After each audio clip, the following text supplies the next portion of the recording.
उमर इब्ने अब्दुल अजीज के पास शिकायत की गई कि उस बस्ती के अंदर कोई भी आदमी रोजा नहीं रखता है। एक बस्ती है, उस बस्ती के अंदर कोई भी आदमी रोजा नहीं रखता है। उमर इब्ने अब्दुल अजीज ने हुक्म दिया, पूरी बस्ती के लोगों को बुलाओ। पूरी बस्ती के लोगों को बुलाया गया। उमर इब्ने अब्दुल अजीज ने हुक्म दिया, इनको खड़ा कर दो। उनको खड़ा कर दिया गया।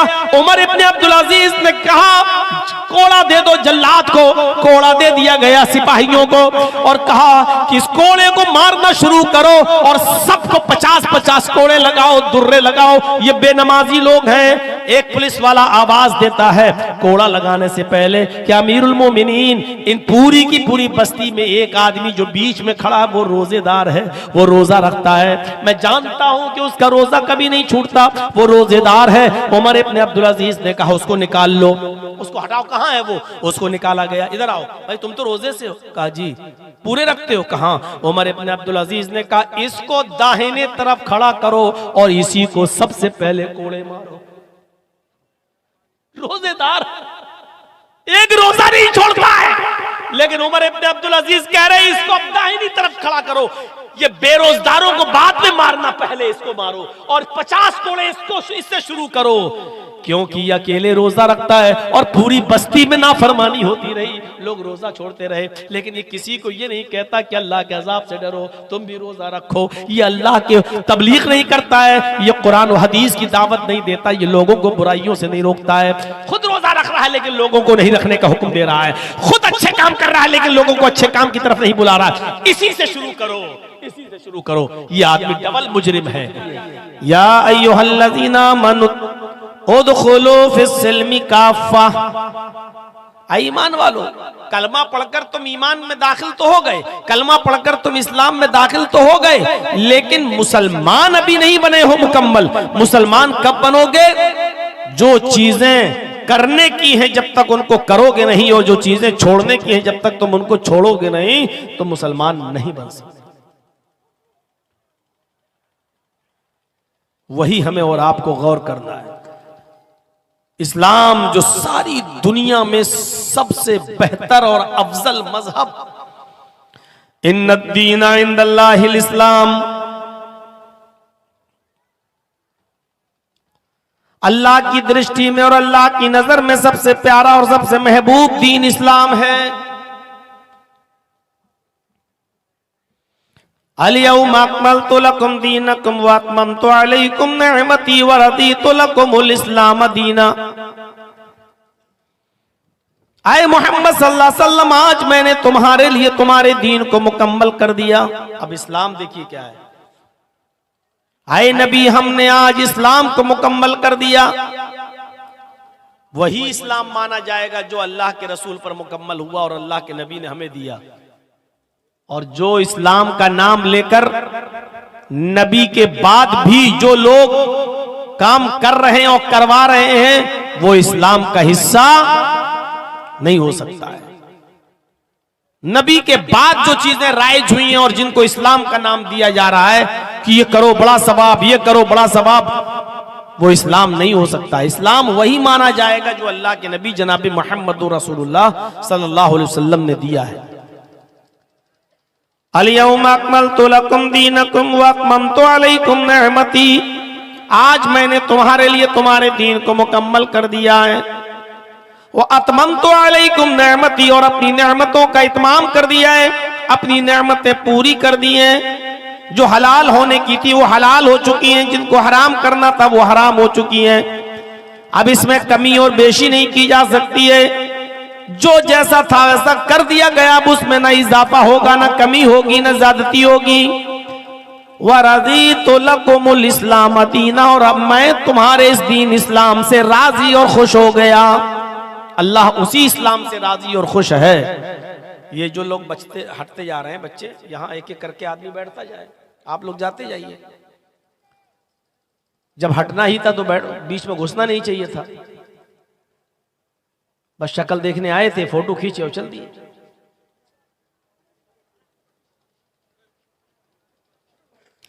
जो जगह खाली होती जा रही है लोगों को देते जाओ, बीच में अच्छा नहीं लगता, डिस्टर्ब होता है।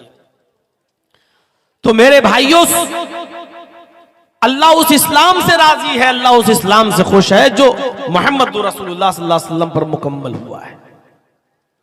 और यही दीन आदम अलैहिस्सलाम से लेकर मोहम्मद रसूलुल्लाह सल्लल्लाहु अलैहि वसल्लम तक सारे पैगंबरों का यही दीन था, सारे नबियों का यही दीन था। कुल या अहलल किताबी तालौ इला कलिमतिन, कुल या अहलल किताबी तालौ इला कलिमतिन सवाइम बैनना व बैनकुम अल्लाह नअबुद इल्लल्लाह। आए मोहम्मद सल्लल्लाहु अलैहि वसल्लम कह दीजिए, अनाउंसमेंट कर दीजिए, आए अहले किताब, आए यहूदो नसारा, आए वो लोगों जिनको किताबें दी गई हैं, आओ एक ऐसे कलमे की तरफ, तालौ इला कलिमतिन, आओ एक ऐसे कलमे की तरफ, सवाइम बैनना व बैनकुम, जो हमारे और तुम्हारे दरमियान बराबर है। आओ एक ऐसे मूल मंत्र की तरफ, आओ एक ऐसे कलमे की तरफ जो हमारे और तुम्हारे दरमियान बराबर है, यानी वो तुम्हारा भी कलमा है और हमारा भी कलमा है। नूह अलैहिस्सलाम इस दुनिया में आए, उनका भी यही कलमा था, ला इलाहा इल्लल्लाह। मूसा अलैहिस्सलाम इस दुनिया में आए, उनका भी यही कलमा था, ला इलाहा इल्लल्लाह। ईसा अलैहिस्सलाम इस दुनिया में आए तो उनका भी यही कलमा था, ला इलाहा इल्लल्लाह। नूह जब इस दुनिया में आए तो पढ़ा जाता था, ला इलाहा इल्लल्लाह नूह रसूलुल्लाह। मूसा इस दुनिया में आए तो पढ़ा जाता था, ला इलाहा इल्लल्लाह मूसा रसूलुल्लाह। ईसा जब इस दुनिया में आए तो पढ़ा जाता था, ला इलाहा इल्लल्लाह ईसा रसूलुल्लाह। और जब मोहम्मद रसूलुल्लाह सल्लल्लाहु अलैहि वसल्लम इस दुनिया में आए तो पढ़ा जाता है, ला इलाहा इल्लल्लाह मुहम्मदुर रसूलुल्लाह। यानी ये कलमा सारे नबियों का कलमा है। उस दौर के नबी के हिसाब से नबी का नाम तो बदलता गया, कभी ला इलाहा इल्लल्लाह नूह रसूलुल्लाह, कभी ला इलाहा इल्लल्लाह मूसा रसूलुल्लाह, कभी ला इलाहा इल्लल्लाह ईसा रसूलुल्लाह। लेकिन अब सारे नबियों की नबुव्वत को मंसूख कर दिया, खत्म कर दिया गया। और अब चलेगी तो शमए रिसालत चलेगी, अब चलेगा तो दीन मोहम्मदी चलेगा, और अब चलेगा तो यही कलमा चलेगा, ला इलाहा इल्लल्लाह मुहम्मदुर रसूलुल्लाह। अल्लाह ने जितने भी नबियों को इस दुनिया में भेजा है, सारे नबियों से कहा तुम मेरा पैगाम लेकर जा तो रहे हो, लेकिन अगर तुम्हारी जिंदगी में मेरे आखिरी नबी आ जाएं, तुम्हारी जिंदगी में मेरे आखिरी पैगंबर आ जाएं, तो तुम सबकी नबुव्वत खत्म हो जाएगी और तुम सबको हमारे नबी मोहम्मद रसूलुल्लाह पर, आखिरी नबी पर ईमान लाना होगा और उनके मिशन में उनकी मदद भी करना पड़ेगी। वइज़ अख़ज़ल्लाहु मीज़ाक़न नबिय्यीन लमा आतैतुकुम मिन किताब व हिकमा सुम्मा जाअकुम रसूलुम मुसद्दिक़ुल लिमा मअकुम लतुमिनुन्न बिही व लतंसुरुन्नहु। ये आदेश दिया था, ये हुक्म दिया था अल्लाह ने। जितने भी नबी इस दुनिया में आए, अल्लाह ने उनसे एक वादा लिया, एक इकरार लिया, वइज़ अख़ज़ल्लाहु मीज़ाक़न नबिय्यीन लमा आतैतुकुम मिन किताबि व हिकमा, हम जिस रसूल को किताब व हिकमत देकर दुनिया में भेजेंगे, सुम्मा जाअकुम रसूलुम मुसद्दिक़ुल लिमा मअकुम, फिर वो रसूल तुम्हारी तस्दीक करेगा कि तुम अल्लाह की तरफ से आए हुए पैगंबर हो, तुम अल्लाह की तरफ से आए हुए सच्चे रसूल हो, तुम जो बातें लेकर गए हो वो उसकी तस्दीक करेगा। लेकिन याद रखना, जब वो नबी मोहम्मद रसूलुल्लाह सल्लल्लाहु अलैहि वसल्लम तुम्हारे दरमियान आ जाएं, जब वो आखिरी पैगंबर तुम्हारे दरमियान आ जाएं, तो आए सारे पैगंबरों, आए नबियों, आए अंबियाए किराम, तुम्हारा मिशन और तुम्हारा काम ये होना चाहिए, लतुमिनुन्न बिही, तुम भी उस नबी के ऊपर ईमान ले आना, लतुमिनुन्न बिही, तुम भी मोहम्मद रसूलुल्लाह को आखिरी नबी मान लेना, वला तंसुरुन्नहु, और वो नबी जो मिशन लेकर गया, वो नबी जो पैगाम लेकर गया, वो नबी जो दावत लेकर गया, तुम सबको उसकी दावत में, उसके मिशन में उसकी मदद भी करना पड़ेगी। तुम्हारी नबूवत खत्म हो जाएगी, तुम्हें भी ईमान लाना पड़ेगा आखिरी नबी पर, मोहम्मद रसूलुल्लाह पर। कितनी बड़ी बात कही है। अगर नूह, मूसा और ईसा की जिंदगी में मोहम्मद रसूलुल्लाह आ जाएं, तो नूह की नबूवत खत्म, मूसा की खत्म, ईसा की खत्म। इन तमाम नबियों को भी मुहम्मदुर रसूलुल्लाह पर ईमान लाना होगा और मुहम्मदुर रसूलुल्लाह की बातों को मानना होगा। नबी की बात पर आमन्ना और सद्दकना कहना होगा। जब नबी की जिंदगी में नूह की नहीं चल सकती, जब नबी की जिंदगी में मूसा की नहीं चल सकती, जब नबी की जिंदगी में ईसा की नहीं चल सकती, तो मुहम्मदुर रसूलुल्लाह के आ जाने के बाद, नबी अकरम सल्लल्लाहु अलैहि वसल्लम के आखिरी पैगंबर बनकर इस दुनिया में मबऊस हो जाने के बाद, तो नबी के बाद आने वाले बुजुर्गों की बात नबी से ज्यादा कैसे चल सकती है? नबी अकरम के इस दुनिया में आ जाने के बाद, तो फिर नबी अकरम सल्लल्लाहु अलैहि वसल्लम के बाद पैदा होने वाले बुजुर्गों की बात को नबी की बात से ज्यादा अहमियत कैसे दी जा सकती है?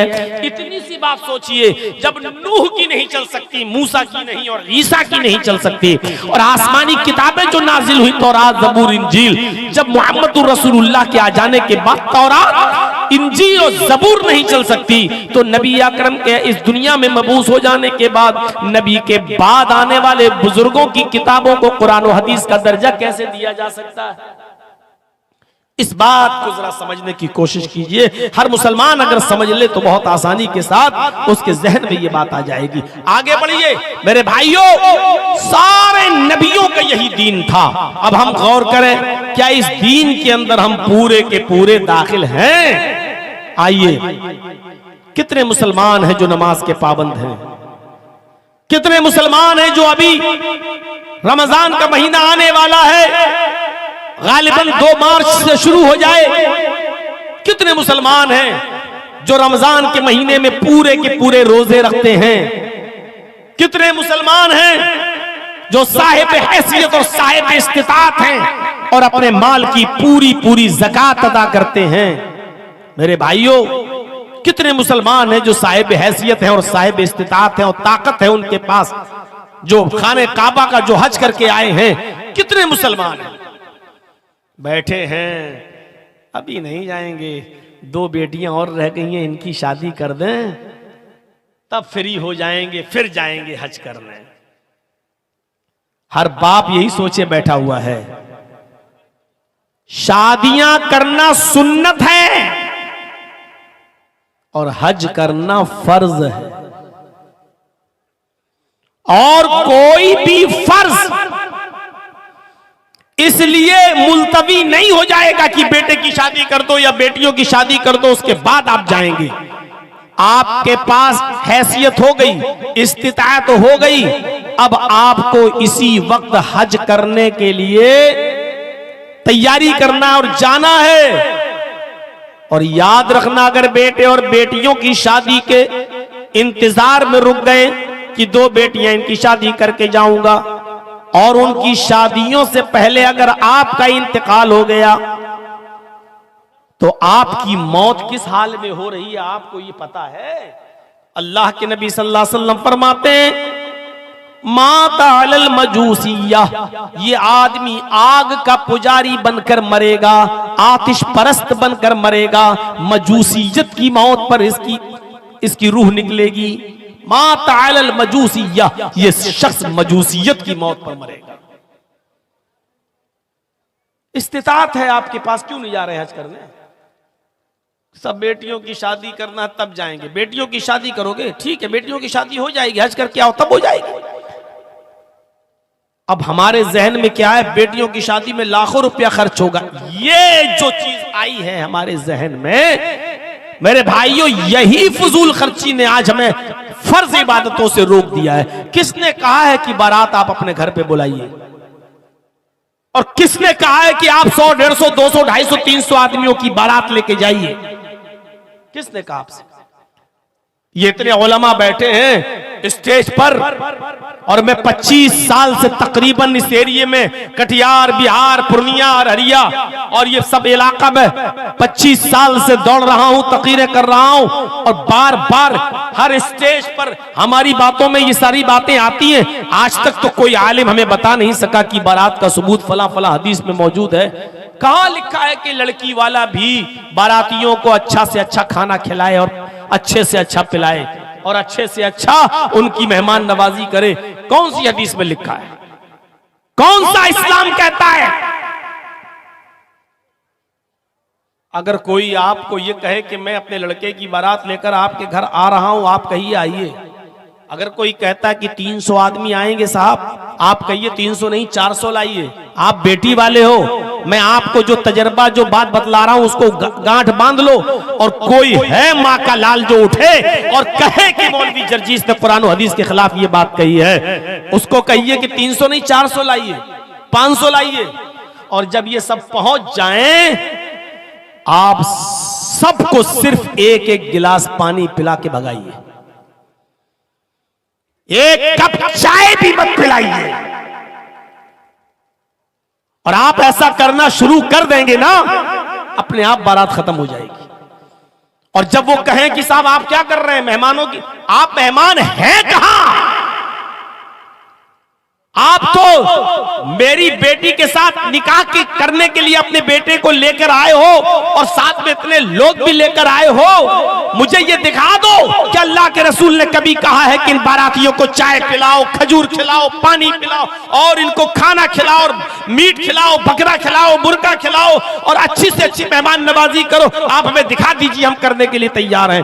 मेरे प्यारे साथियों, आप एक एक गिलास पानी पिलाइए, वो भी बिजलरी नहीं, चापाकल का जो आप पीते हो, वो उसी हैंड पाइप का जिसका आप पीते हो।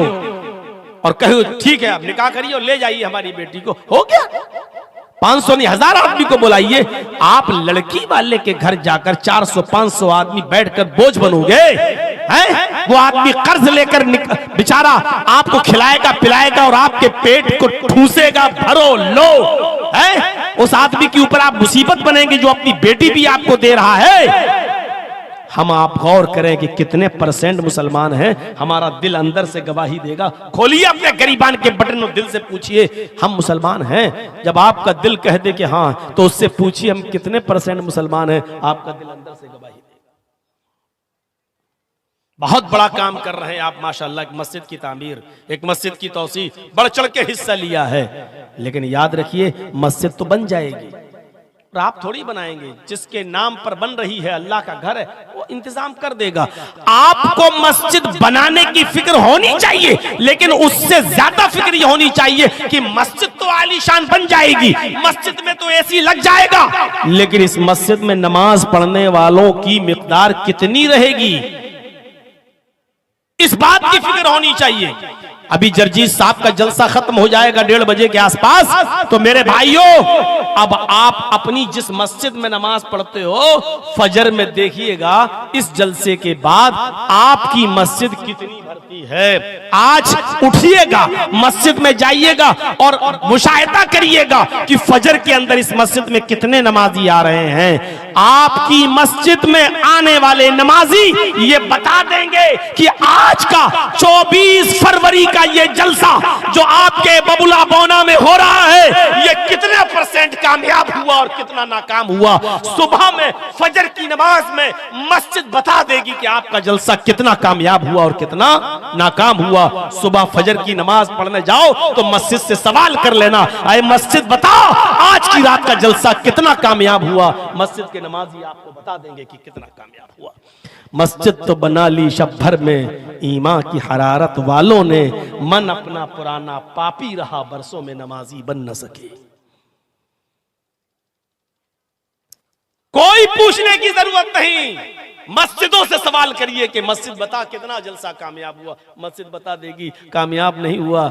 आधी रात 1 बजे 1:30 बजे 2 बजे जलसा खत्म कर दिया, जो लोग पढ़ते भी थे वो भी नहीं आए, नींद में सो गए हैं। आपकी मस्जिदें बता दें ये जलसा फर्ज नहीं है, नमाज फर्ज है।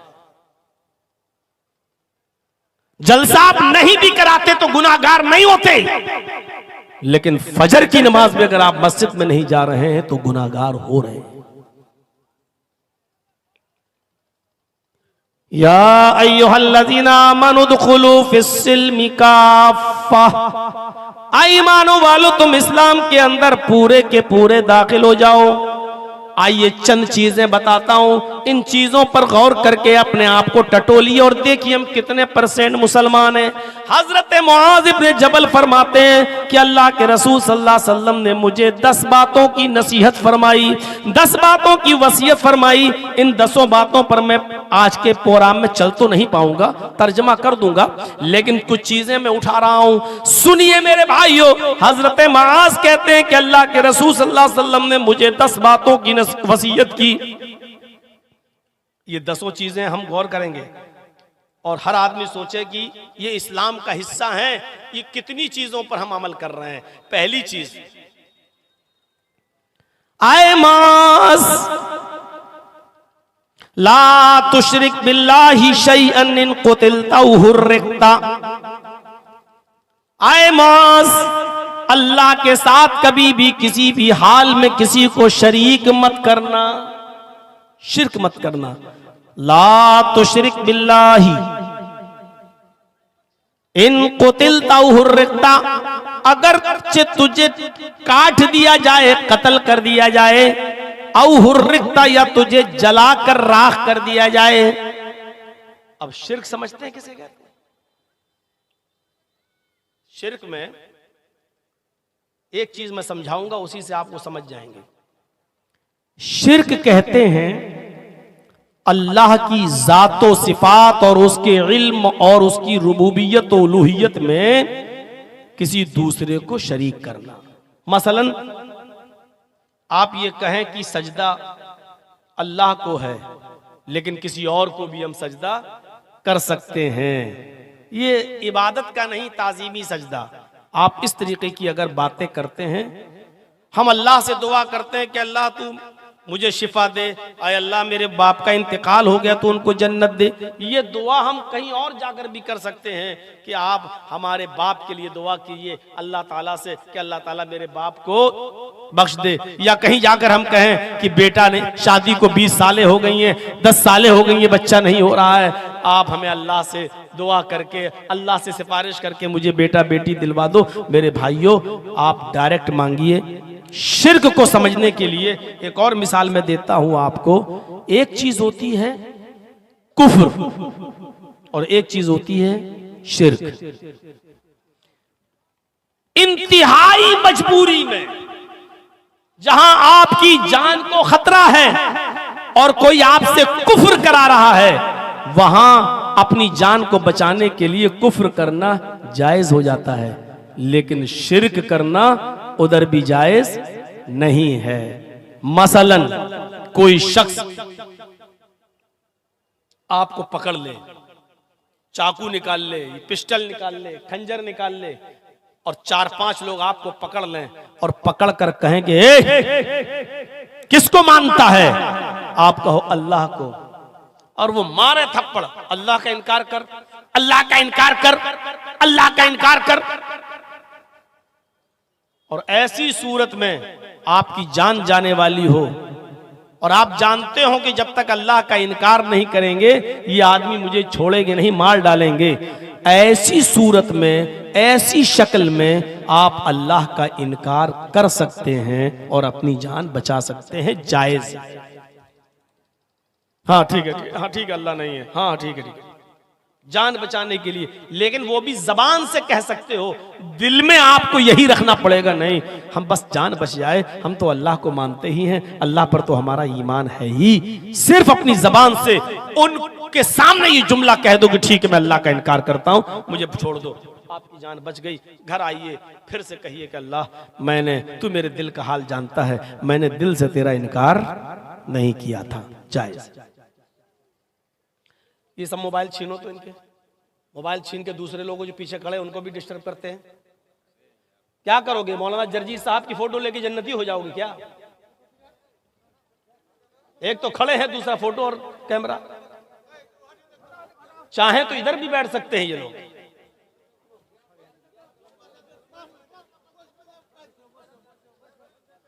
भाई आप लोग जानते हैं कि मेरे नाम पर जब भीड़ हो जाती है तो उसी तरीके का इंतजाम करिए।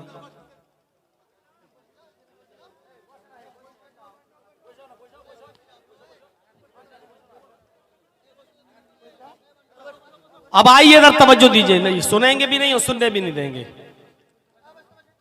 तो अल्लाह का, इधर देखिए, अल्लाह का इनकार करने से जान बच रही है तो बचा लीजिए। अब आइए दूसरी मिसाल पर, शिर्क क्या होता है?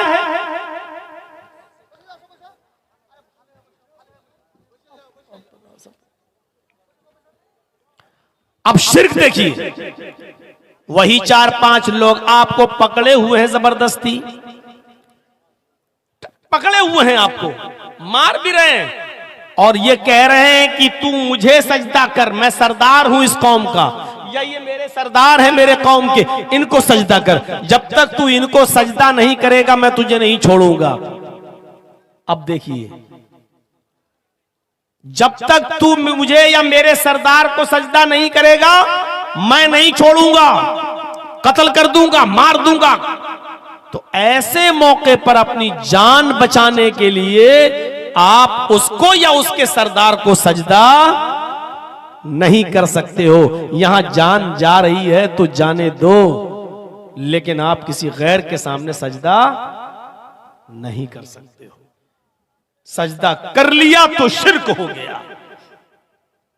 और यहां अल्लाह ने क्या कहा, अल्लाह के नबी ने, ला तुश्रिक बिल्लाह, अल्लाह के साथ किसी को शरीक मत करना।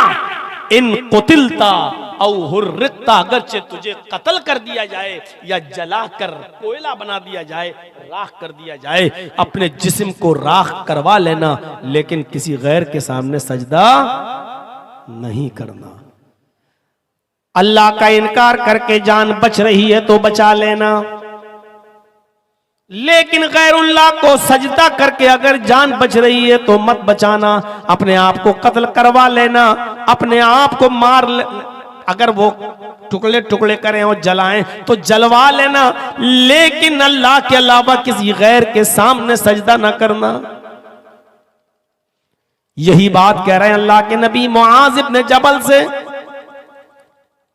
आए माज ला तुशरिक बिल्लाहि शैअन इन कुतिलता औ हुर्रिकता। आए माज, हालात किसी भी तरीके के हों, चाहे कितने नागुफ्ताबे हो, और तुमसे शिर्क कराया जा रहा हो, तो कभी भी किसी भी हाल में अल्लाह के साथ कुछ भी शिर्क शरीक मत करना। इन कुतिलता औ हुर्रिकता, अगरचे कत्ल कर दिए जाओ या जला दिए जाओ। पहली चीज। दूसरी चीज पर आइए, हर मुसलमान गौर करे, शिर्क करता है कि नहीं करता है। बचो इन जुमलों से।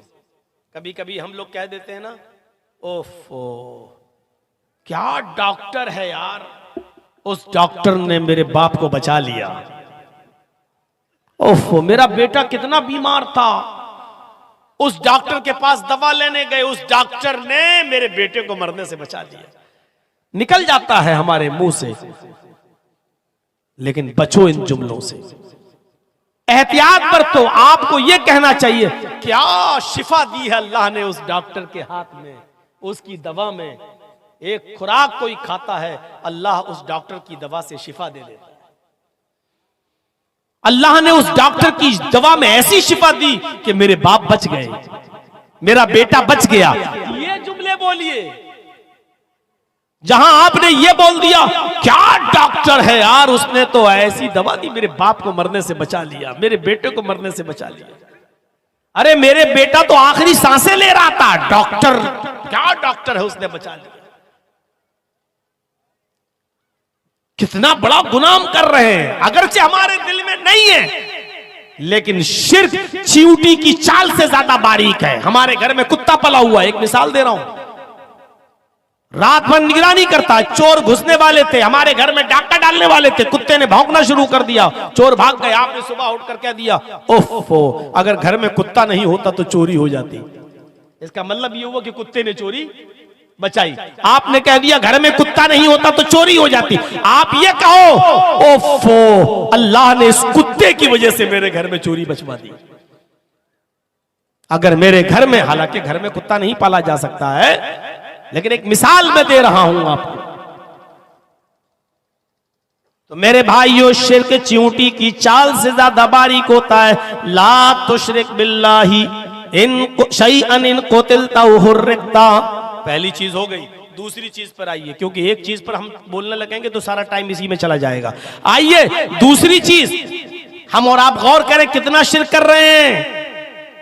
पूरे मुसलमान हैं कि नहीं, इस्लाम के अंदर पूरे के पूरे दाखिल हैं या नहीं। अब दूसरी चीज पर गौर कीजिए, मुआशरे का जबरदस्त हिस्सा ही ये वला तउक़न्न वालिदैक व इन अमराका अन तख़रुज मिन अहलिका व मालिक, अपने माँ बाप की कभी भी नाफरमानी मत करना।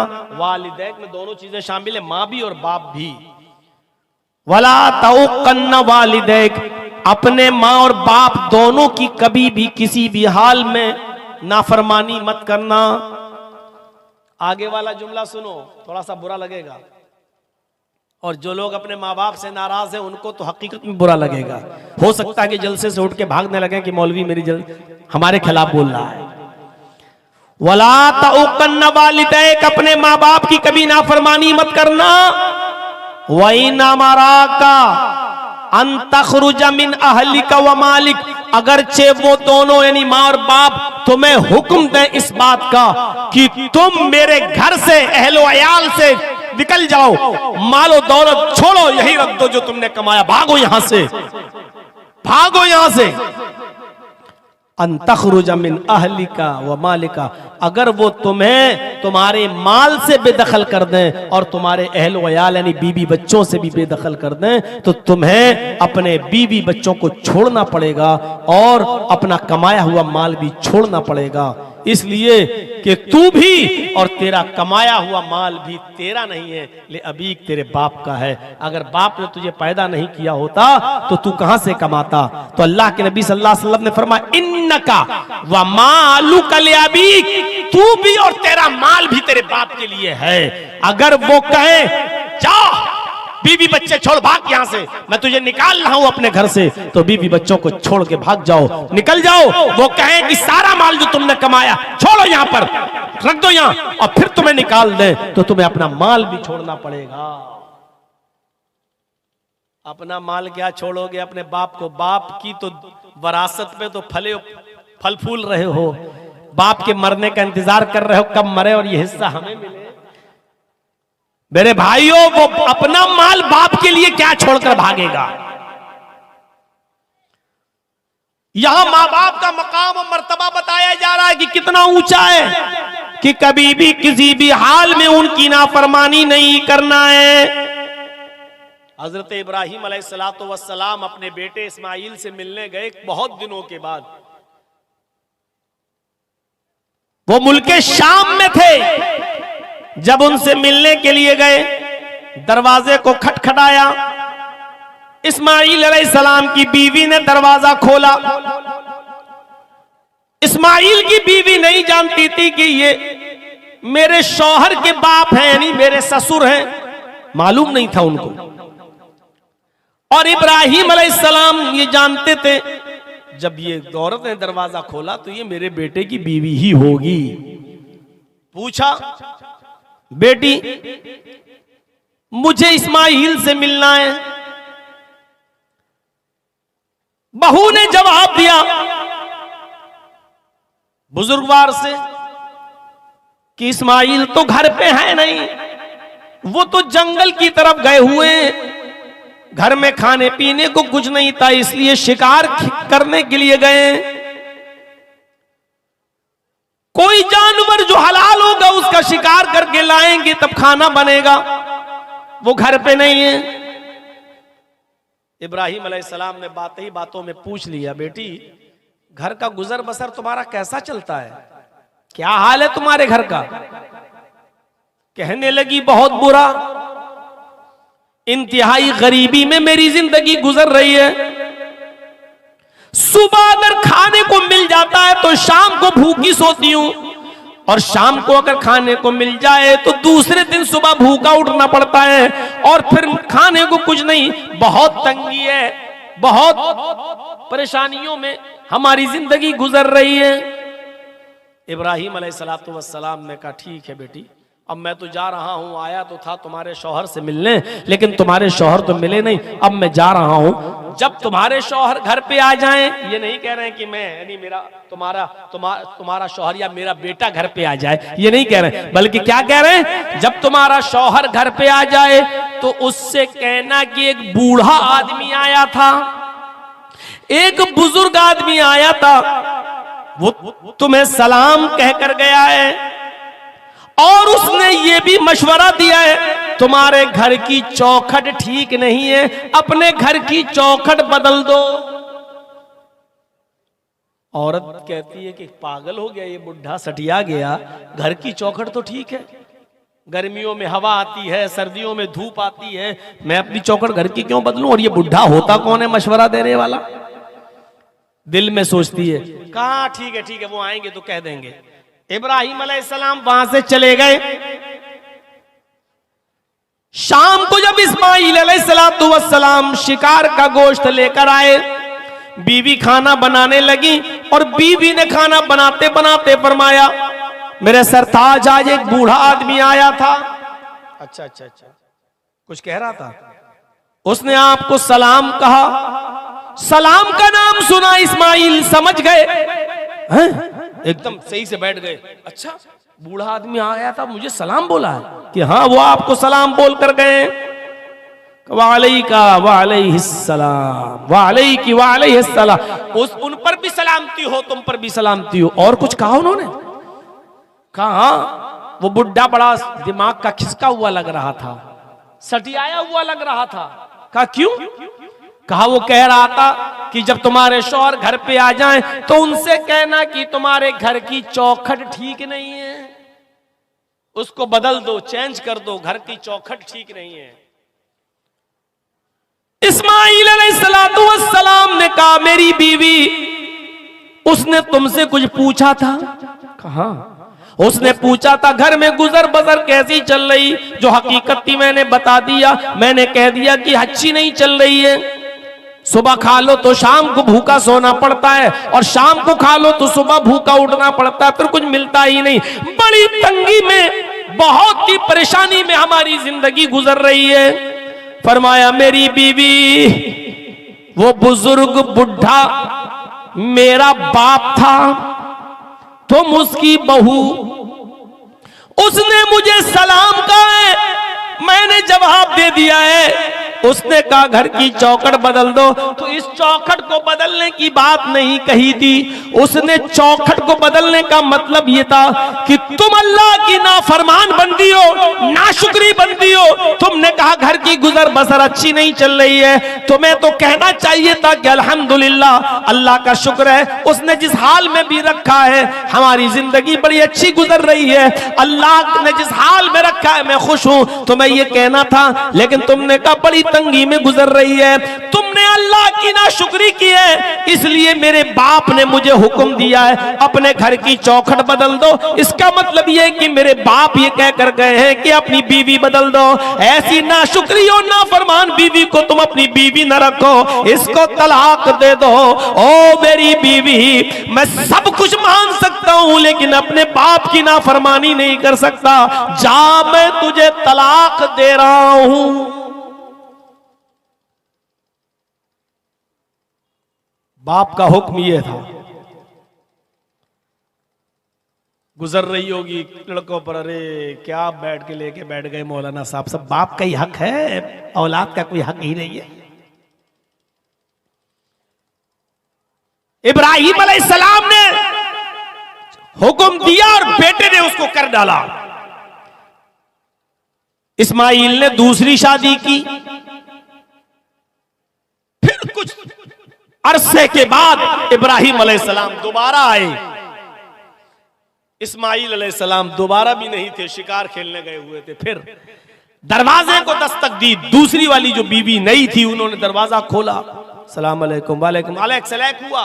कहा मुझे इस्माइल से मिलना है। नहीं वो तो नहीं है, जंगल में गए हैं, शिकार खेलने के लिए गए हैं, घर में खाने के लिए गोश्त का इंतजाम करने के लिए गए। अच्छा ठीक है, कोई बात नहीं। ये बताओ घर की गुजर बसर कैसी चल रही है? कहा अल्हम्दुलिल्लाह, अल्लाह का शुक्र है, अल्लाह का शुक्र है, अल्लाह ने जिस हाल में भी रखा है उसका बहुत बहुत शुक्र है।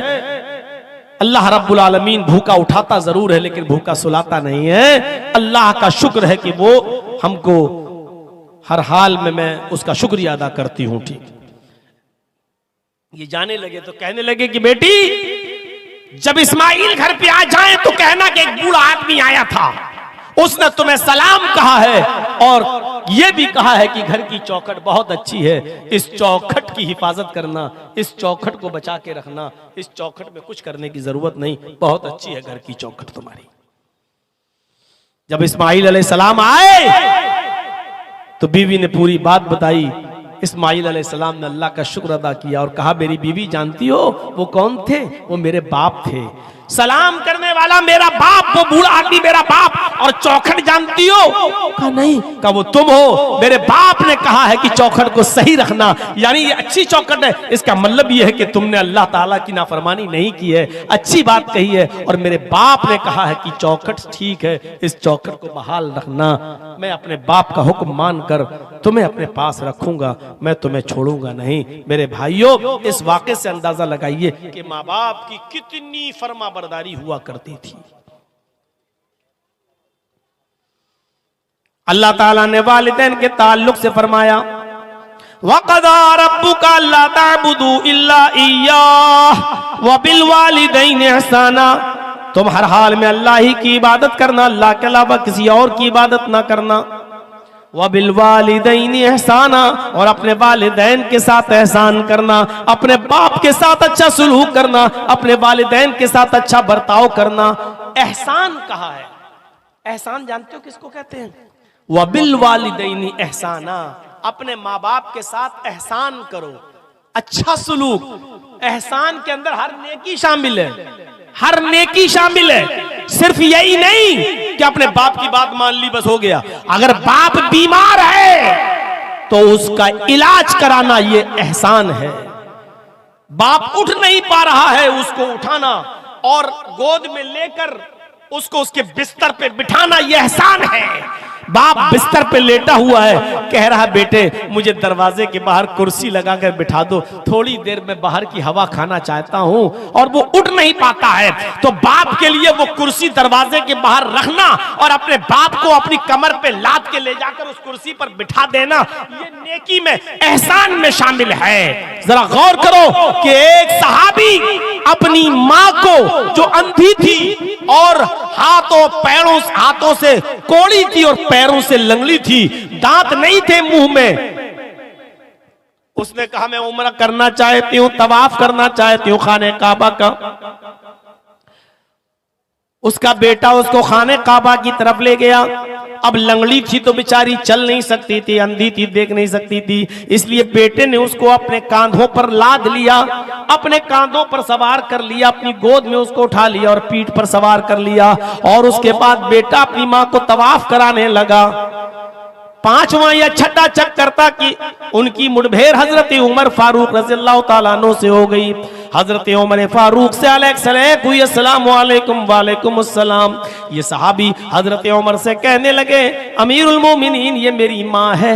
हजरत उमर ने कहा कि तुम्हें बहुत अच्छी माँ मिली है। कहा अमीरुल मोमिनीन मैं इसका बेटा हूं, अपनी माँ को खाने काबा का तवाफ करा रहा हूं। मेरी मां भी है, मेरी माँ नाबीना है और मेरी माँ को पैरों से लंगड़ी है, इसलिए चल नहीं पाती। मैंने अपनी पीठ पर लाद कर इसको तवाफ कराना शुरू कर दिया। हजरत उमर ने कहा अल्लाह तुम्हें इसका बेहतर जज़ाए खैर दे, बेहतरीन बदला दे। उस शख्स ने कहा अमीरुल मोमिनीन मैं अपनी माँ को अपने हाथ से खिलाता हूँ, अपने हाथ से खाना बनाकर तैयार करता हूँ, अपने माँ के कपड़े में अपने हाथ से धुलता हूँ, अपने माँ की गंदगी को, लेट्रिन पेशाबो पायखाने को भी मैं साफ करता हूँ। मेरी माँ ने तवाफ करने की ख्वाहिश की तो मैं उसको लाया और मैं अपनी पीठ पर लाद कर अपनी माँ को तवाफ करा रहा हूँ। क्या मैंने अपनी माँ का हक अदा कर दिया? जो कुरान और हदीस में माँ का हक बताया गया है, क्या मैंने अपनी माँ का हक अदा कर दिया? हजरत उमर फारूक ने हंसते हुए फरमाया तुम हक की बात कहते हो कि तुमने अपनी माँ का हक अदा कर दिया? अरे सुनो, जब तुम्हारी माँ तुम्हें पैदा कर रही थी, जब तुम्हें जन रही थी, जब तुम उसके पेट से बाहर आ रहे थे, जब तुम्हारी माँ तुम्हें पैदा कर रही थी और दर्द की वजह से जब वो कराह रही थी, दर्द की वजह से जब वो रो रही थी और उसकी आवाज आह करके निकल रही थी, जब तुम अपने माँ के बदन से बाहर आ रहे थे और वो दर्द से कराह रही थी, चीख रही थी, वो चिल्ला रही थी, उसके मुंह से जो आह निकली थी, पहली आह, पहली चीख जो उसके मुंह से निकली, अभी तो तूने उस पहली आह का भी हक अदा नहीं किया। तू अपनी माँ की पूरी जिंदगी का हक अदा क्या करेगा? तूने तो अभी अपनी माँ की पहली आह का भी हक अदा नहीं किया। पेशाब पायखाना साफ करने वाला लड़का, अपने हाथ से खाना बनाकर मां को खिलाने वाला लड़का, अपनी पीठ पर लाद कर खाने काबा का तवाफ कराने वाला बेटा, और इस हाल में हजरत उमर कह रहे हैं कि जब वो तुझे पैदा कर रही थी और दर्द की वजह से चीख रही थी, अभी तो तूने उसकी पहली आह का भी हक अदा नहीं किया। नौजवानों जरा सोचो, माँ और बाप का दर्जा कितना बड़ा है, उसका मकाम कितना बड़ा है। हम इस्लाम में पूरे के पूरे दाखिल हैं। क्या हम अपने माँ बाप की ऐसी खिदमत करते हैं?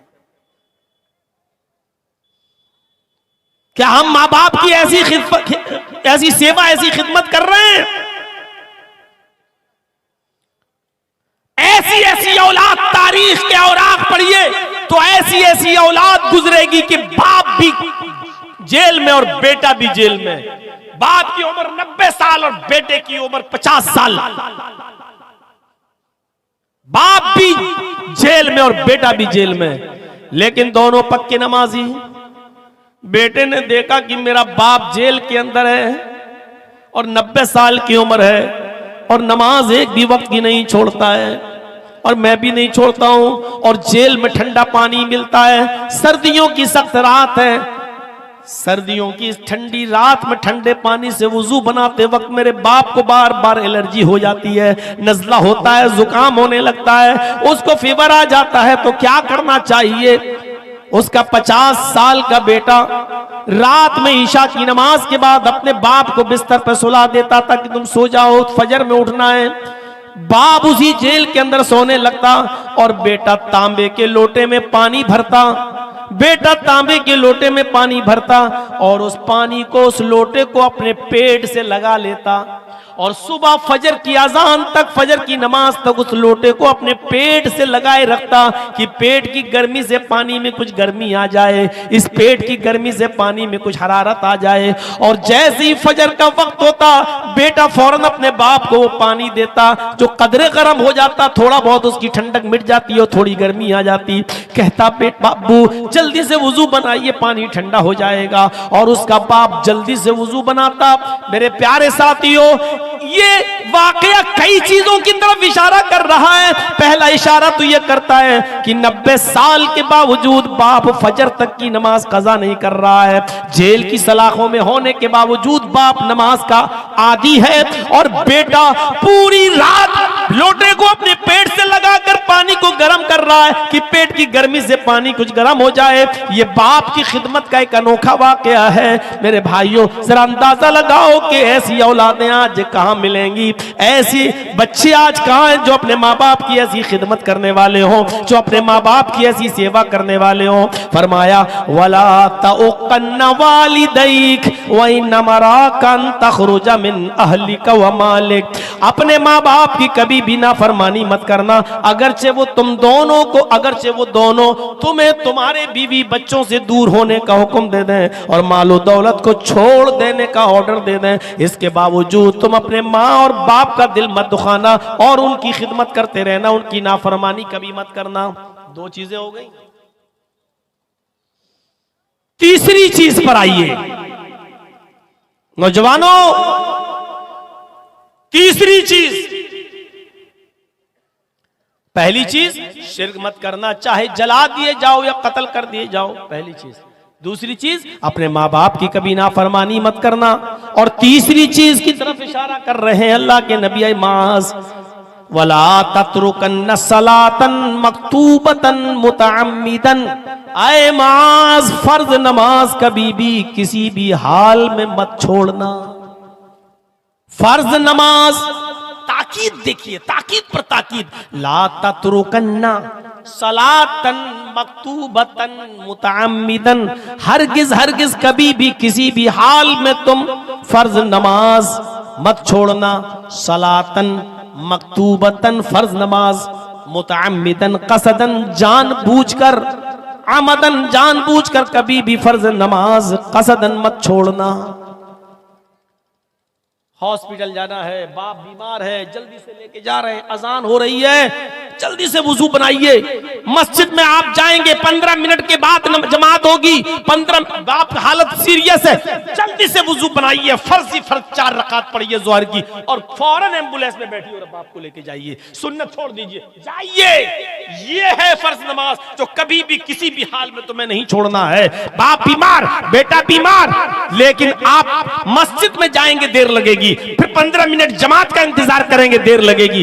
इस हाल में बेटा सीरियस हो सकता है, आपको जल्दी लेके जाना है, ज्यादा बुरी कंडीशन है, फौरन घर में 4 रकात हल्की सी नमाज पढ़ लीजिए। इन्ना अतैना कल कौसर फसल ले रब्बिका वनहर नशाने का होल अब्तर। दूसरी रकात में कुल हुवल्लाहु अहद अल्लाहु समद लम यलिद। 4 रकात पढ़िए और फौरन अपनी औलाद को, अपने बेटे, बाप, माँ, कोई भी बीमार हो उसको लेके जाइए। ऐसे मौके पर सुन्नत छोड़ दीजिए। ये है फर्ज नमाज को किसी भी हाल में न छोड़ने का मतलब है। ला ततरुकन्ना सलातन मक्तूबतन मुतअम्मिदन कसदन अमदन, जानबूझकर फर्ज नमाज मत छोड़ना। बाप हॉस्पिटल में एडमिट है या बेटा हॉस्पिटल में एडमिट है, अब ऐसी मजबूरी में आपको क्या करना है?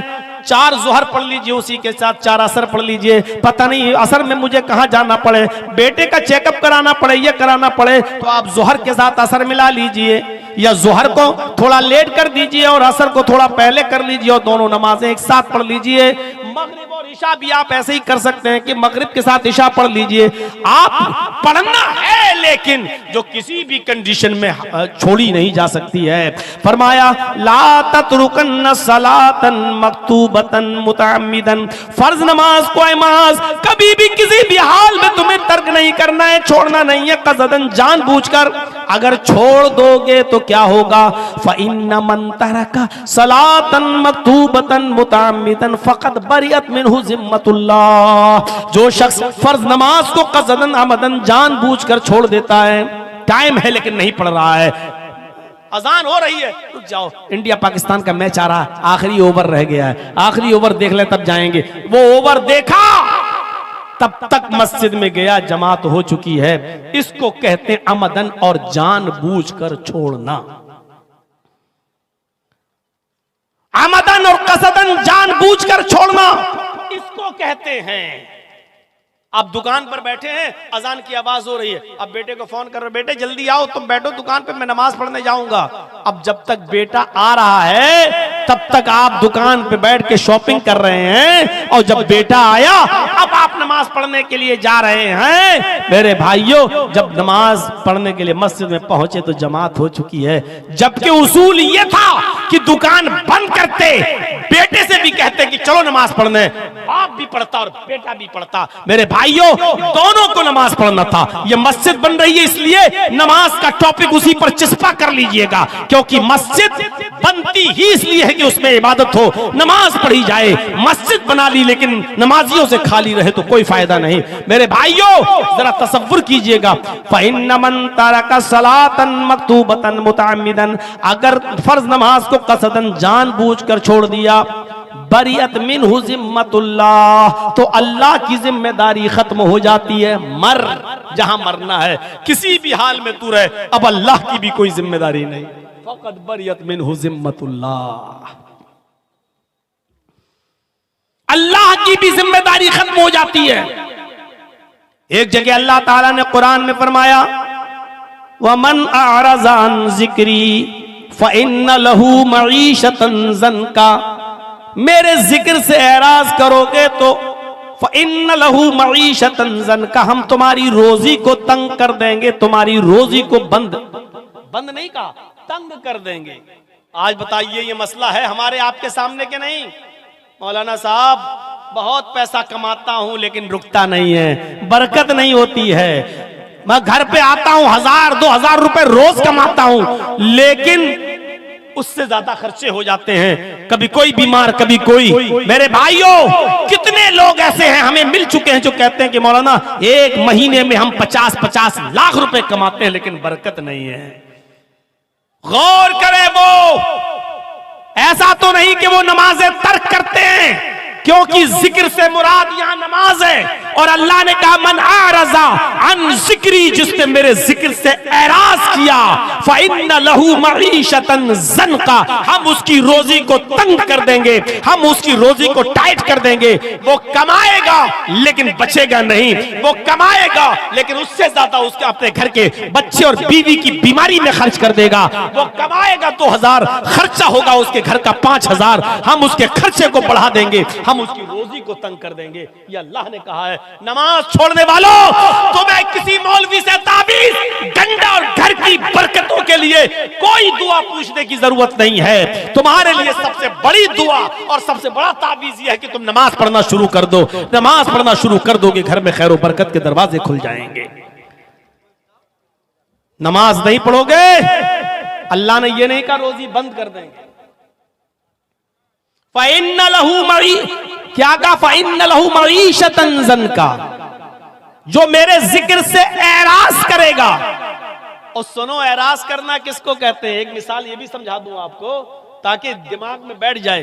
नमाज छोड़ने की बात नहीं कही जा रही है, नमाज छोड़ने वाला मुसलमान है या नहीं ये एक अलग टॉपिक है। अभी मैं अगर उस पर बोल दूं तो बड़ा हंगामा भी हो सकता है, इसलिए मैं फितने को हवा नहीं देना चाहता हूं। मेरे भाइयों, सिर्फ इतना, नमाज छोड़ने वाला या सिर्फ जुमे की जुमे नमाज पढ़ के पूरे हफ्ते नमाज छोड़ने वाला, उसको मुसलमान कहा जा सकता है या नहीं कहा जा सकता, वो एक अलग मसला है। उसकी तरफ हम अभी जाना ही नहीं चाह रहे हैं, हम एक नया फितना खड़ा नहीं करना चाह रहे हैं आपके दरमियान। लेकिन इतना बता दूं आपको, यहां नमाज छोड़ने वाले को नहीं कहा जा रहा है, मना रज़ान जिक्री कहा जा रहा, जो नमाज से एराज करेगा, यानी पढ़ेगा तो लेकिन टाइम पे टाइम। एराज करना किसको कहते हैं? बच्चा रो रहा है, बच्चा रो रहा है और भूखा है, और माँ टीवी देख के सीरियल देख रही है। अब टीवी तो कहां बहुत ज्यादा, अब तो वो है मोबाइल में ड्रामा देख रही है, सीरियल देख रही है माँ उसकी। बच्चा रो रहा है, माँ जानती है कि बच्चा भूखा है, माँ जानती है कि बच्चा दूध मांग रहा है, रो रहा है, लेकिन माँ कह रही रुक जाओ अभी इसको दूध पादे पिलाती हूँ, पहले ये ड्रामा देख लूं, आखिरी शॉट रह गया है एपिसोड का, ये देख लूं मैं, और 10 मिनट उसी में लगा देती है। तो क्या कहा जाता है? माँ अपने बच्चे से एराज कर रही है। अब जब 10 मिनट पूरा हो गया, ड्रामा खत्म हो गया, नाटक खत्म हो गया, अब माँ गई, बच्चे को उठाया और उसने अपने पिस्तान से लगाया, दूध पिलाया। माँ ने दूध तो पिलाया है लेकिन फिर भी बच्चे से रूगर्दानी की है। उसको जब बच्चे को दूध पिलाना था तब नहीं पिलाया, उसने नाटक जब तक पूरा नहीं देख लिया तब तक उसने बच्चे को दूध नहीं पिलाया। तो क्या कहा जाएगा? माँ ने एराज किया बच्चे से, माँ ने रूगर्दानी की बच्चे से, माँ ने बच्चे से मुंह फेरा, यानी नाटक में इतनी मुनहमिक हो गई कि बच्चे को भूल गई, हालांकि दूध पिलाया। ऐसे ही हम दुकान में बैठ गए, हम मैच देखने लगे, हम कहीं फंसे हैं और अजान हो रही है, नमाज अजान किया हय्या अलस सला, लेकिन हम ये काम पूरा कर लेंगे तब जाएंगे मस्जिद में, हम ये मैच पूरा हो जाएगा तब जाएंगे मस्जिद में, हमारा ये आखिरी चीज रह गई है, ये अगर हम छोड़ देंगे तो इनकम्प्लीट रहेगी, हम ये काम कर ले, ये 5 मरीज रह गए, जब तक इनको नहीं देख लेंगे तब तक, ये 5 ही तो रह गए, अभी हम इनको सबको दवा दे देते हैं। अब हम उनको देखने लगे और दुकान बंद नहीं की, देखने लगे, और उसके बाद जब 5 मरीजों को दवा दे दी, या हमने पूरा मैच देख लिया या पूरा हमने ड्रामा देख लिया, उसके बाद या हमने पूरे दुकानों को कस्टमर को निपटा दिया, उसके बाद हम जा रहे हैं नमाज पढ़ने, और नमाज पढ़ी लेकिन जमात हो गई। नमाज तो पढ़ी है आपने लेकिन जमात निकल गई। जिस वक्त हय्या अलस सलाह कहा जा रहा था उस वक्त आप नहीं गए। एक कस्टमर है मेरी दुकान पे, मांग रहा भाई 5 किलो घी दे दो या 2 किलो तेल दे दो, हय्या अलस सलाह की आवाज आई, उसी वक्त छोड़ दो आप। अब आप सोचोगे यार 5 किलो घी ले लेगा तो 1 किलो घी पर अगर हमको 20 रुपए बच रहे हैं तो 5 किलो पर 100 रुपए, चलो तौलने वल्ले में लगा दिया। अब आप उस आदमी को रज़्ज़ाक समझ रहे हैं, रोजी देने वाला, आप अल्लाह को रज़्ज़ाक नहीं समझ रहे हैं। अरे छोड़ो, 100 रुपए का नुकसान हो रहा है, होने दो। अगर यहां अल्लाह की खातिर मैं नमाज पढ़ने के लिए चला जाऊंगा तो अल्लाह 100 की जगह 1000 का भी इंतजाम कर देगा। वमन यत्तकिल्लाह यजअल लहू मखरजा, जो अल्लाह से डरेगा अल्लाह उसके लिए निकलने का रास्ता बना देगा। व यरज़ुक़हु मिन हैसु ला यहतसिब, और ऐसी जगह से उसको रोजी देगा जहां से उसको वहमो गुमान भी नहीं होगा, उसने सोचा भी नहीं होगा कि हमें यहां से रोजी मिल जाए। यह है नमाज से एराज करने का मतलब नमाज पढ़ तो रहे हैं लेकिन जिस वक्त पढ़ना चाहिए उस वक्त नहीं पढ़ रहे हैं। 5 मरीजों को निपटाने के बाद पढ़ेंगे साहब, 5 कस्टमर को निपटाने के बाद पढ़ेंगे, 2 ओवर रह गए पूरा हो जाए तब जाएंगे।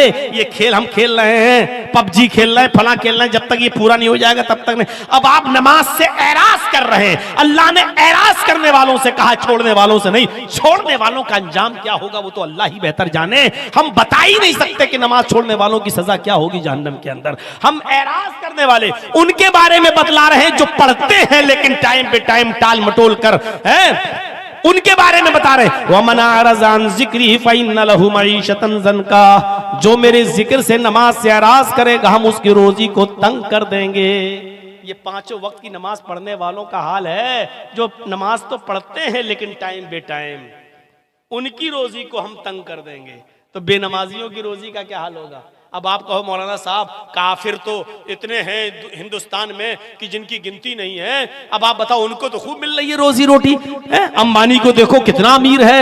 मेरे भाइयों अल्लाह के नबी ने इनके बारे में तो कह ही दिया है, अब दुनिया सिजनुल मोमिन, अरे दुनिया मोमिन के लिए जेल खाना है और दुनिया काफिरों के लिए जन्नत, व जन्नतुल काफिर, इन काफिरों के लिए दुनिया में ये सारी की सारी चीजें हैं क्योंकि आखिरत में अल्लाह ने इनको सबको महरूम कर दिया है। वो आखिरत में तमाम नेमतों से महरूम है। तो काफिरों का हाल देखकर ये अंदाजा मत लगाओ कि ये भी तो नमाज नहीं पढ़ते, इनको तो खूब रोजी मिल रही है। अरे इनको इसलिए मिल रही है क्योंकि इनको आखिरत में कुछ नहीं मिलेगा, इनको जन्नत में इनका कोई हिस्सा नहीं है। तो मेरे भाइयों इनकी मिसालें मत दिया कीजिए। जो बात भी मैं कह रहा हूं कुरान और हदीस के दायरे में कह रहा हूं, काफिरों की मिसाल मत दीजिए, अपनी मिसाल दीजिए।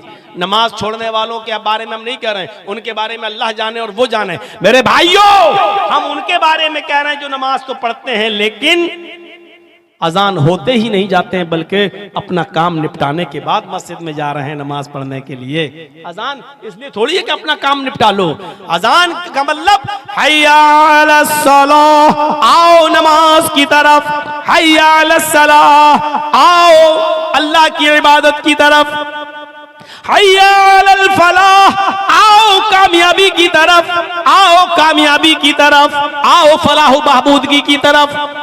अगर तुम्हें अल्लाह की इबादत करना है तो कामयाबी मिलेगी।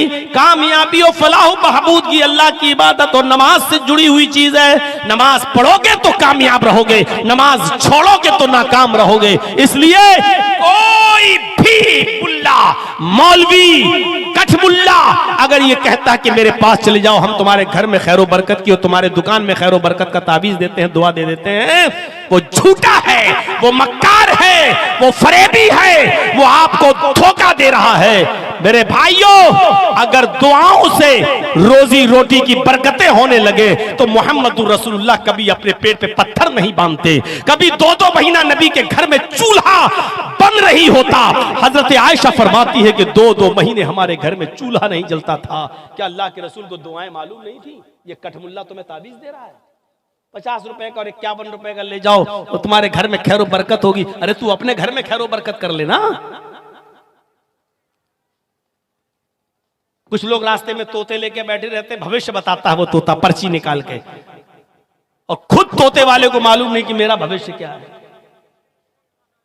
तू बता, तू कब तक इस तोते से पर्चे निकलवाता रहेगा और लोगों से 5 रुपए और 10 रुपए भविष्य बताने का लेता रहेगा? अरे तेरे घर में बिल्डिंग कब बनेगी और तेरे घर में 5 मंजिला इमारत कब तैयार होगी, वो तोते वाला भी नहीं जानता है। ये हाल आज कठमुल्लाओं का है। एक साहब गए, लड़का था नौजवान, कहने लगा मौलाना साहब दिल की बात है। अरे हम दिल का ही तो मामला हल करते हैं।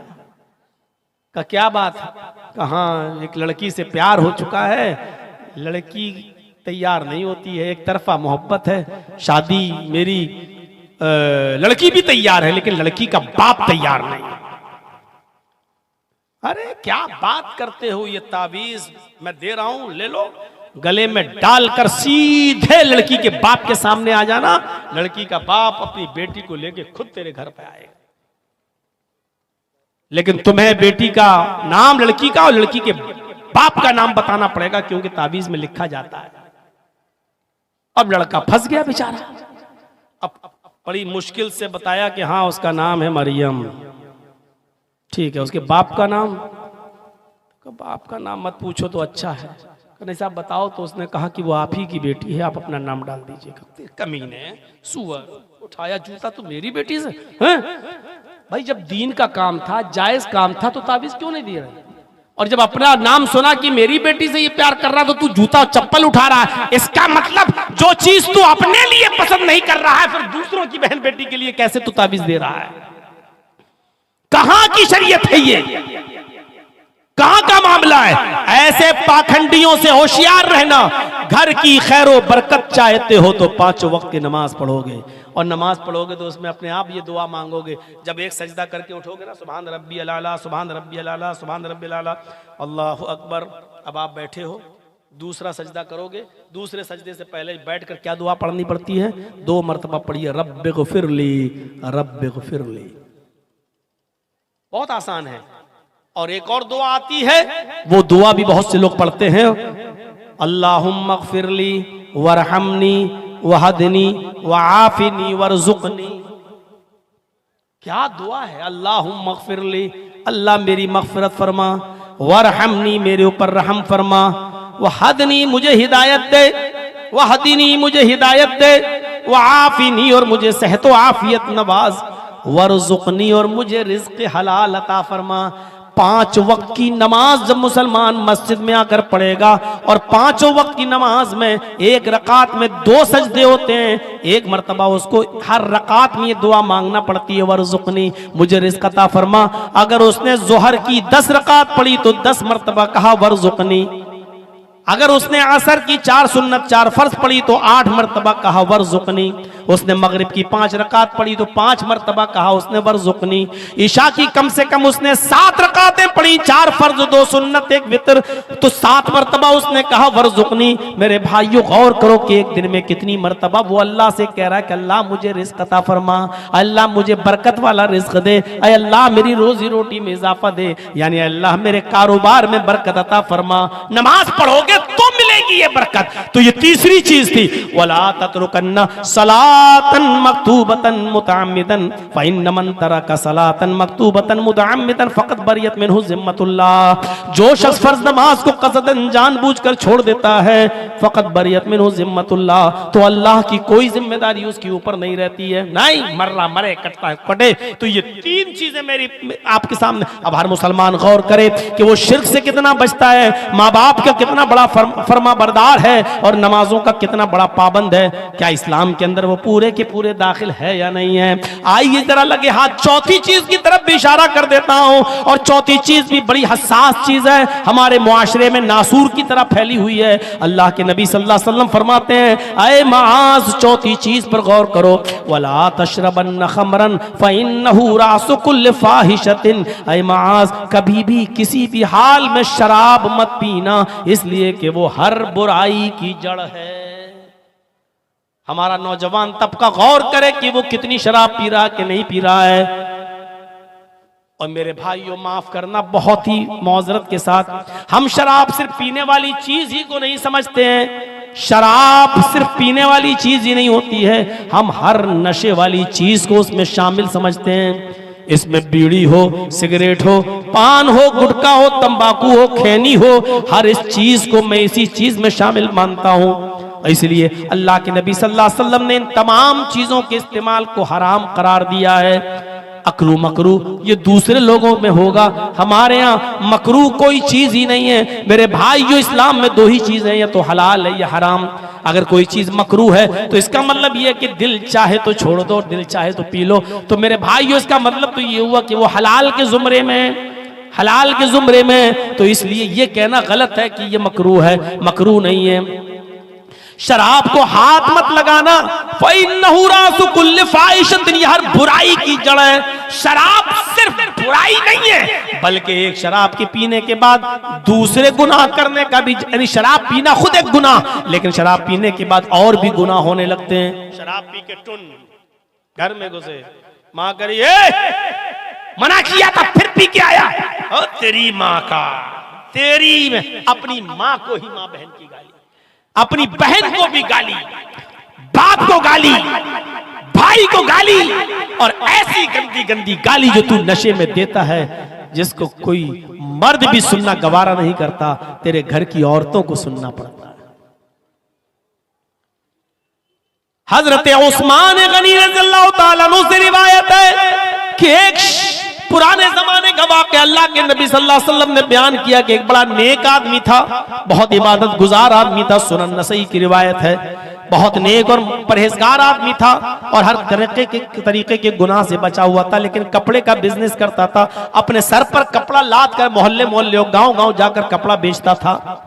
उस जमाने में एक औरत थी जो बेवा हो चुकी थी, लेकिन बड़ी अय्याश थी, बेवा हो चुकी थी, और वो नौजवानों को अपनी तरफ माइल करती थी। जो खूबसूरत लड़का देखती थी उसको अपनी तरफ माइल करना चाहती थी। उसकी ये खादिमा थी, एक नौकरानी थी। उसने अपनी नौकरानी को हुक्म दिया कि देखो कोई खूबसूरत लड़का अगर तुम्हें नजर आए तो उसको मेरे पास लेकर आना। उसकी नौकरानी ने एक दिन उसको बताया कि एक शख्स है जो कपड़े का बिजनेस करता है, अपने सर पर कपड़ा लाद कर बाजारों में और दुकानों में और इधर से उधर मोहल्ले में बेचता है। बड़ा खूबसूरत आदमी है, बड़ा खूबसूरत नौजवान है, कहो तो मैं उसको लेकर आऊं। कहा कि ठीक है उसको लेकर आओ। जैसे ही उस नौकरानी ने उस नौजवान को देखा तो कहने लगी कि मेरी मालिकन है, वो तुम्हें बुलाना चाहती हैं और तुमसे कोई मसला पूछना चाहती हैं। चलो कुरान और हदीस का नहीं, तुम उसको उसके यानी उस मजहब के मुताबिक उसका मसला बता दो। इसने सोचा कि कोई दीन का मामला है जिस मजहब पर ये लोग अमल करते थे, लिहाजा चलो हम चलते हैं, तुम्हारी मालिकन को कोई मसला है तो बता देते हैं। ये नौकरानी उसको लेकर गई, ये खातिमा उसको लेकर गई। अंदर घुसती है तो दरवाजा बंद हो जाता है। कहती है आइए दूसरे दरवाजे में। उसने दूसरा दरवाजा खोला। जब ये हजरत दूसरे दरवाजे में दाखिल हुए तो दाखिल होने के बाद दूसरा दरवाजा बंद हो जाता है। कई दरवाजों के अंदर लेकर गई, वहां उसकी मालिकन बैठी हुई थी, बेवा औरत बैठी हुई थी जो बड़ी खूबसूरत थी और हसीन और जमील थी। उसने अपनी बांदी को, नौकरानी को हुक्म दिया कि तुम अब जा सकती हो, और उसने कहा कपड़ा दिखाओ। वो बेवा औरत इनसे कहने लगी मुझे कोई मसला नहीं पूछना है, मुझे सिर्फ आपसे कपड़ा देखना है। वो अपना कपड़ा दिखाने लगे, ये देखो ये देखो, ये इतने मीटर, ये इतने गज, ये इतने गज, सब कपड़ा दिखाने लगे। लेकिन वो कहने लगी कि मुझे कपड़ा भी नहीं देखना है। ओ दुनू मिन्नी, तुम मेरे करीब आ जाओ, मैं तुमसे मिलना चाहती हूँ, मुझे तुमसे आज तलज्जुज है, यानी लज्जत हासिल करना है। आओ मेरे साथ, आओ जिना करो मेरे साथ, हम बिस्तरी करो। इन्होंने कहा माज़अल्लाह, अल्लाह की पनाह, ये चीज हराम है। उस औरत ने उनको चारों तरफ से घेर लिया। कहा कि तुम नहीं जानते, दामन में फंस चुके हो, निकलोगे तो तुम्हारी नेकी पर और तुम्हारी अमानतदारी पर धब्बा लगेगा। ऐसा शोर करूंगी कि मेरे शोर से पूरा मोहल्ला जाग जाएगा। अब तुम्हारे सामने 3 रास्ते हैं, इनमें से तुम्हें एक पर अमल करना है, या फिर समझ लो कि तुम पूरे इलाके में रुस्वा हो जाओगे और लोग कहेंगे देखो इबादत करता है और काम इतना बुरा है, इतने कमरे के अंदर घुसकर एक औरत के साथ जिना करने, हम तो फौरन तुम्हारे ऊपर इल्जाम लगा देंगे। ये चारों तरफ से बेचारा नेक आदमी फंस चुका है, बुरी तरीके से कहता है कि अच्छा मेरे सामने ऑप्शन क्या है। उसने एक और कमरे के अंदर ले गई। सुनिए मेरे भाइयों, हदीस का वाकया है। वो एक और कमरे में ले गई, वहां क्या देखते हैं ये हजरत कि एक खूबसूरत नौजवान, एक खूबसूरत छोटा सा बच्चा बैठा हुआ है जिसकी उम्र 6-7 साल की है। बहुत ही गोरा चट्टा लड़का बैठा हुआ है और उसी के पास शराब रखी हुई है और शराब के पास एक छुरी रखी हुई है। और वहीं जाकर ये औरत भी बैठ जाती है। अब ये कहती है उस नेक आदमी से, उस नेक शरीफ इंसान से कि ये छुरी उठाओ। इस नेक शरीफ इंसान ने कहा कि क्या करना चाहती हो तुम? उसने कहा कि तुम मेरे साथ या तो जिना करो, और जिना नहीं करते हो तो इस लड़के को कत्ल करो इस छुरी से। उठाओ और इस छुरी से इस बच्चे को कत्ल करो। ये दूसरा ऑप्शन है। और ये भी नहीं कर सकते हो तो ये शराब रखी हुई है, तुम शराब पी लो, जाओ। इतना काम कर लो हम छोड़ देंगे, तीनों में से कोई काम। या तो इस बच्चे को कत्ल करो, नहीं करोगे मेरे साथ जिना करो, ये भी नहीं करते हो तो शराब पी, कोई एक काम करना पड़ेगा तभी छोड़ूंगी। अब इन्होंने अकल दौड़ाई कि कम गुनाह किस में है, तो कहते हैं कि सबसे बड़ा गुनाह यह है कि किसी नाहक को कत्ल करूं। इस बच्चे ने क्या बिगाड़ा बेचारे को, तो सबसे बड़ा गुनाह यह है कि मैं कत्ल करूं, नहीं कर सकता। उससे छोटा गुनाह यह है कि मैं इसके साथ जिना करूं, कत्ल के बाद सबसे बड़ा गुनाह जिना, तो मैं कत्ल भी नहीं कर सकता और इस औरत के साथ जिना भी नहीं कर सकता। मजबूरी है, अपनी जान बचाना है तो चलो शराब पी लेते हैं, बाद में अल्लाह से तौबा कर लेंगे कि अल्लाह मुझे माफ कर देगा। कम से कम ये कम गुनाह तो है, छोटा गुनाह तो है, कत्ल और जिना से कम तो है। उनकी अकल काम नहीं की और उन्होंने उस शराब को उठाया और पूरी की पूरी बोतल आंख बंद करके पी गए। जब पूरी की पूरी बोतल आंख बंद करके पी गए तो अब उनको नशा आया और नशे में जब उनका सर फतूर में पड़ गया तो उस औरत ने छुरी उसके हाथ में दे दी। उस आदमी ने, नेक शरीफ इंसान ने छुरी भी पकड़ ली और कहा इस बेटे को, इस लड़के को कत्ल करो। वो आदमी अब नशे में इतना चूर था कि वो उठा और उसने उस बच्चे के पेट में चाकू मारा, उसकी गर्दन पर भी चाकू मारा और उस बच्चे को भी कत्ल कर दिया। और उसके बाद उसने, औरत ने उसको पकड़ के अपने ऊपर सवार कर लिया और शराब के नशे में तो थे ही, कपड़े उस औरत ने खुद उतार दिए और उस आदमी ने शराब के नशे में उस औरत के साथ जिना भी कर लिया। मेरे प्यारे साथियों, उसके बाद में मेरे अंदाजा लगाइए कि अभी तो एक गुनाह करवाया जा रहा था, अब उसने तीन गुनाह कर लिए, यानी बच्चे को कत्ल भी कर दिया, औरत से जिना भी कर लिया और शराब भी पी ली। बहरहाल शराब, ये पूरे काम करने के बाद उनको निकाल दिया गया, घर से बाहर कर दिया गया और बिलाखिर वो पकड़े गए और उनको गिरफ्तार कर लिया गया और फिर उनके ऊपर उस कानून के मुताबिक मुकदमा चला। मैं कहना यह चाहता हूं कि एक गुनाह करवाया जा रहा था, लेकिन शराब पीने के बाद वो तीनों गुनाह कर बैठे, ये सोचकर कि ये सबसे कम गुनाह है, इन दोनों गुनाहों से कम गुनाह है। और जैसे उन्होंने शराब पी तो शराब के नशे में वो भूल गए कि नेकी क्या बुराई क्या है। उन्होंने कत्ल को भी मामूली समझा और उन्होंने जिना को भी मामूली समझा। अल्लाह के नबी फरमाते हैं, आए मौज ला तशरबन्न खमरन फइन्नहु राज़ु कुल्लि फाहिशा, आए मौज कभी भी शराब मत पीना, इसलिए कि शराब तमाम बुराइयों की जड़ है। शराब पियोगे तो हर किस्म का गुनाह तुम करोगे। शराब पीने वाला जिना भी करेगा, शराब पीने वाला चोरी भी कर सकता है, शराब पीने वाला अपने माँ बाप को भी बुरा समझेगा, शराब पीने वाला अपनी बहन और बेटी तक को गाली दे देगा। मेरे भाइयों, शराब पीने के बाद इंसान की अकल काम नहीं करती। अल्लाह के नबी फरमाते हैं कि मेरी उम्मत पर एक जमाना ऐसा आ जाएगा जो जमाना बनी इसराइल पर आया था। ला यातियन्ना अला उम्मती मा ताला बनी इसराइल हज़वन नाल बिन नाल, जैसे दोनों जूते जो पैरों में पहने जाते हैं वो बराबर होते हैं, ऐसी मेरी उम्मत में और बनी इसराइल में कोई फर्क नहीं रहेगा, दोनों बराबर होंगे। यहां तक कि बनी इसराइल में हत्ता इन काना मिनहुम मन ताला उम्मीही अलानियतन, यहां तक कि कौम बनी इसराइल में से कोई शख्स अपनी मां के साथ जिना किया होगा, अपनी मां के साथ उस दिन मुंह काला किया होगा सरेआम सबके सामने, तो मेरी उम्मत पर भी कयामत उस वक्त तक नहीं आएगी जब तक कि मुसलमानों में भी ऐसे लोग पैदा ना हो जाएं जो अपनी मां के साथ जिना करें, वो भी चौराहे पर, वो भी सरेआम सबके सामने। जब तक ये मुसलमान अपनी मां बहन बेटी के साथ चौराहे पर सबके सामने जिना नहीं करेगा, कयामत नहीं आएगी। मेरे भाइयों, ये मां बहन और बेटी के साथ एक नौजवान जिना करेगा, यहां तक पहुंचाने वाली चीज होगी शराब। यही शराब का नशा एक दिन नौजवान को उसकी मां बहन और बेटी के साथ जिना करने पर मजबूर कर देगा और कहेगा मेरा तो अकल ही काम नहीं कर रही थी, मेरा तो दिमाग ही काम नहीं कर रहा था। मेरे भाइयों, कयामत की निशानियों में से एक निशानी यह है कि नौजवान अपनी मां और बहन और बेटी के साथ जिना करेंगे। मुरादाबाद का एक वाकया मैं आज से 13-14 साल पुराना बताता हूं कि वहां एक लड़की, बिचारी नौजवान बेटी, नौजवान लड़की की शादी एक बूढ़े आदमी से कराई गई।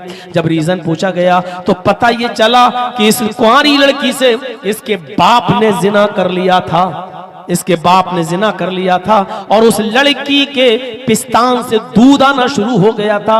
जब वहां के इलाके की औरतों को पता चला तो जब इसको जबरदस्ती पूछा गया कि बता मुजरिम कौन है, ये तेरे साथ ये हरकत किसने की है, तो उसने रोते हुए दास्तान सुनाते हुए अपने बाप का नाम लिया। मेरे भाइयों गौर करो, अब ये दिन आ चुके हैं कि बाप अपनी बेटी के साथ जिना करने लगा, भाई अपनी बहन के साथ भी मुंह काला करने में थक नहीं रहा है। अब मोबाइलों में और यूट्यूब पर और उससे भी घिनौने सॉफ्टवेयर आ चुके हैं, उनमें जाकर जब आप डीपली घुसोगे, जब शहावत जागेगी और शहावत को पूरा करने का कोई इंतजाम नहीं होगा तो इंसान अपनी माँ और बहनों बेटियों के साथ भी जिना करेगा, जानवरों के साथ भी जिना करेगा। ये सब कयामत की निशानियां शुरू हो चुकी हैं। मेरे भाइयों, हमें और आपको मुआशरे की इस्लाह करना है तो शराब नोशी से तौबा करना है। ये 4 चीजें ही मैं बता सका, 10 चीजें मेरी थी, लेकिन 10 चीजों पर मैं नहीं चल पाऊंगा। और 5वीं चीज इतना बता दूं कि इय्याका वल मासिया फइन्न बिल मासियति हल्ला सखतुल्लाह, अल्लाह की नाफरमानी का कोई काम मत करना। जिस बस्ती में अल्लाह की नाफरमानी होती है, अल्लाह का अजाब उस बस्ती पर हलाल हो जाता है। अल्लाह की नाफरमानी मत करना। देख लीजिए आपके गांव में कितनी अल्लाह की नाफरमानी हो रही है। अगर आपके गांव में ऑर्केस्ट्रा आती हो और डांस करती हो और पूरे गांव में कोई आदमी ऑर्केस्ट्रा को डांस करने से रोकने वाला ना हो तो समझ लो इस गांव के अंदर अजाब आने वाला है। अगर शराब नोशी आम है और कोई शराबियों को शराब पीने से मना नहीं कर रहा है तो समझ लो इस बस्ती पर अल्लाह का अजाब हलाल हो चुका है। अगर बस्ती में अक्सर लोग बेनमाजी हैं और मस्जिदों में 4, 5, 10 आदमी आ रहे हैं तो समझ लो कि अल्लाह की नाफरमानी का इस बस्ती में हो रही है, अल्लाह का अजाब इस बस्ती के ऊपर हलाल हो चुका है। अगर बस्ती के अंदर जुआ खेला जा रहा है लेकिन किसी को रोकने की हिम्मत नहीं है और मना करने की हिम्मत नहीं है तो समझ लो कि इस बस्ती के ऊपर अल्लाह का अजाब हलाल हो चुका है। जब अल्लाह का अजाब आएगा तो नेक लोग भी पीसे जाएंगे और बुरे लोग भी। जब चक्की में गेहूं पीसा जाता है तो उसके साथ घुन भी पीस जाता है। जब अल्लाह का अजाब किसी बस्ती में आता है तो बुरों के साथ अच्छे लोग भी पीस दिए जाते हैं। हाँ, यह अलग बात है कि अच्छे लोगों को कयामत के दिन उनकी नीयतों और उनके अच्छे अमल की वजह से उठाकर जन्नत में दाखिल कर दिया जाएगा, लेकिन अल्लाह के अजाब में वो भी पीसे जाएंगे, वो भी पीसे जाएंगे। उमर इब्ने अब्दुल अजीज के पास शिकायत की गई कि उस बस्ती के अंदर कोई भी आदमी रोजा नहीं रखता है। एक बस्ती है, उस बस्ती के अंदर कोई भी आदमी रोजा नहीं रखता है। उमर इब्ने अब्दुल अजीज ने हुक्म दिया पूरी बस्ती के लोगों को बुलाओ। पूरी बस्ती के लोगों को बुलाया गया। उमर इब्ने अब्दुल अजीज ने हुक्म दिया इनको खड़ा कर दो। उनको खड़ा कर दिया गया। उमर इब्ने अब्दुल अजीज ने कहा कोड़ा दे दो जल्लाद को। कोड़ा दे दिया गया सिपाहियों को और कहा कि इस कोड़े को मारना शुरू करो और सबको 50-50 कोड़े लगाओ, दुर्रे लगाओ, ये बेनमाजी लोग हैं। एक पुलिस वाला आवाज देता है कोड़ा लगाने से पहले कि अमीरुल मोमिनीन, इन पूरी की पूरी बस्ती में एक आदमी जो बीच में खड़ा वो रोजेदार है, वो रोजा रखता है। मैं जानता हूं कि उसका रोजा कभी नहीं छूटता, वो रोजेदार है। उमर इब्ने अब्दुल अजीज ने कहा उसको निकाल लो, उसको हटाओ। कहां है वो? उसको निकाला गया। इधर आओ भाई, तुम तो रोजे से हो। कहा जी। पूरे रखते हो? कहां? उमर इब्ने अब्दुल अजीज ने कहा इसको दाहिने तरफ खड़ा करो और इसी को सबसे पहले कोड़े मारो। रोजेदार एक रोजा नहीं छोड़ता है, लेकिन उमर इब्ने अब्दुल अजीज कह रहे हैं इसको दाहिनी तरफ खड़ा करो। ये बेरोजगारों को बाद में मारना, पहले इसको मारो और 50 कोड़े इससे शुरू करो, क्योंकि ये अकेले रोजा रखता है और पूरी बस्ती में नाफरमानी होती रही, लोग रोजा छोड़ते रहे, लेकिन ये किसी को ये नहीं कहता कि अल्लाह के अजाब से डरो, तुम भी रोजा रखो। ये अल्लाह के तबलीग नहीं करता है, ये कुरान और हदीस की दावत नहीं देता, ये लोगों को बुराइयों से नहीं रोकता है। खुद रोजा रख रहा है लेकिन लोगों को नहीं रखने का हुक्म दे रहा है। खुद अच्छे काम कर रहा है लेकिन लोगों को अच्छे काम की तरफ नहीं बुला रहा। इसी से शुरू करो, इसी से शुरू करो। ये आदमी डबल मुजरिम है। मेरे भाइयों सोचो तो सही, हम कहां हैं और किस बस्ती में हम मस्जिद की तामीर कर रहे हैं। और इस मस्जिद का मेरे भाइयों बनने के बाद हम दुआ करेंगे कि अल्लाह इसको आबाद भी फरमाए और इस नमाजियों की तादाद भी बढ़ाए। मेरी तक़रीर खत्म हो चुकी है। चैनल वालों से गुजारिश है कि वो अपने अपने चैनल अब हटाएं। अल्लाह से दुआ करता हूं कि बारे इलाह तू हमारी दुआओं को कबूल फरमा ले, मस्जिद को पाए तकमील तक पहुंचा और इस